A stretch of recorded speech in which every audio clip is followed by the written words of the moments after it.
Hər il qəbul imtahanı zamanı intihar xəbərləri eşidirik və tanış abituriyentlərdən imtahanda həyəcanlandım deyə düzgün köçürmədim, aşağı nəticə göstərdiyim kimi sözlər yəqin ki, bir çoxlarımıza tanışdır.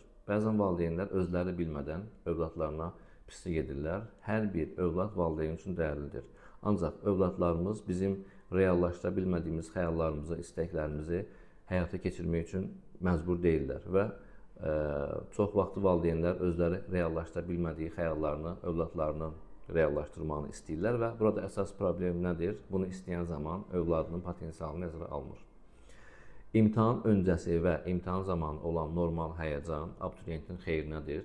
Abituriyentin imtahana daha məsuliyyətli hazırlaşmağına, imtahan zamanı daha diqqətli olmağına kömək edir. Ancaq imtahan öncəsi və imtahan zamanı olan aşırı həyəcan artıq abituriyentin imtahanda aşağı nəticə göstərməyinə səbəb olan amillərdən biridir.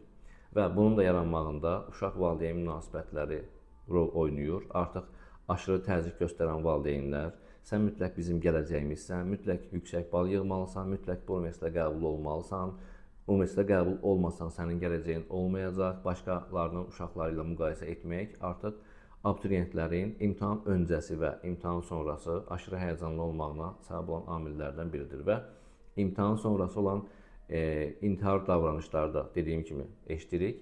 Bunun da yaranmağında səbəb olan amillərdən biri artıq onsuz da mən universitetə qəbul olmamışam. Universitetə qəbul olmamışamsa mənim gələcəyim yoxdur və yaxud da mən universitetə qəbul olmadım. Valideynlərimin üzünə necə baxacam, həyatıma son versəm daha yaxşıdır kimi fikirlər artıq intihar davranışının yaranmağında rol oynayır.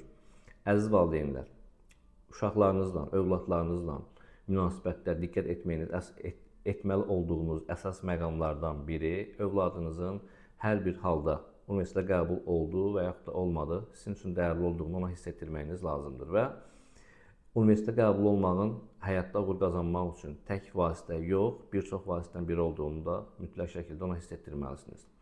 Çünki övladlarınız sizin xəyallarınızı həyata keçirməyə ya məcbur deyil, ya da məhkum deyil və onlardan istədiyiniz hər hansı bir şey olanda, yəni uğur qazanmaqla bağlı onların potensialı mütləq şəkildə nəzərə almalısınız və imtahan öncəsi, imtahan sonrası olan aşırı həyəcana görə mütləq şəkildə psixoloji dəstək üçün psixiatra və psixoloqa aparmağınız lazım olduğunu, vacib olduğunu mütləq şəkildə unutmayın.